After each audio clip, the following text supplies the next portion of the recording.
இலவசங்களை அறிவித்த தாவேக. தேர்தல் அறிக்கையில் என்ன இருக்கும்? விவாதத்தை ஏற்படுத்திய சந்திப்பு.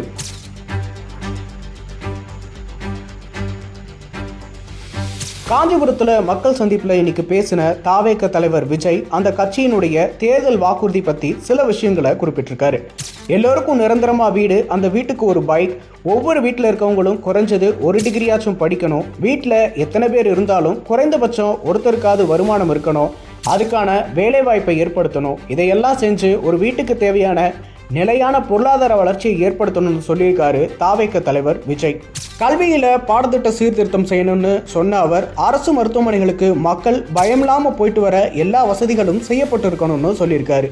அதே போல பருவமழை காலங்களில் மக்கள், விவசாயிகள் பாதிக்கப்படக்கூடாது, மீனவர்கள், நெசவாளர்கள் அரசு ஊழியர்களோட ஆலோசனையில் அவங்களுக்கும் வளர்ச்சி திட்டம் கொண்டு வரணும். இது மட்டும் இல்லை, தொழிற்சாலைகளை மேம்படுத்தணும், வேலைவாய்ப்பை பெருக்கணும், சட்டம் ஒழுங்கு விதிகளை கடுமைப்படுத்தணும்னு பேசியிருக்கிறாரு. இதையெல்லாம் எப்படி நிறைவேற்றுவோன்னு தேர்தல் அறிக்கையில் சீக்கிரமே சொல்லுவோன்னு சஸ்பென்ஸ் கொடுத்துருக்கிறாரு தாவேக தலைவர் விஜய். இதில் மிக முக்கியமான விஷயம் இலவசம் குறித்த பேச்சு தான்.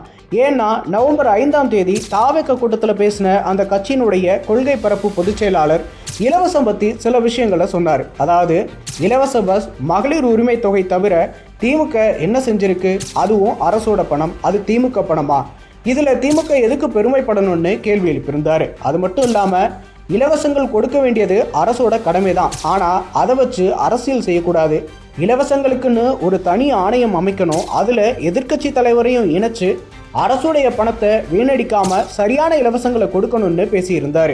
ஆனால் இலவசங்களுக்கு எதிராக கருத்து சொல்ல முடியாதுன்னு தாவேக இப்படி சுத்தி வளைச்சு பேசுதுன்னு திமுக அட்டாக் பண்ண ஆரம்பிச்சாங்க.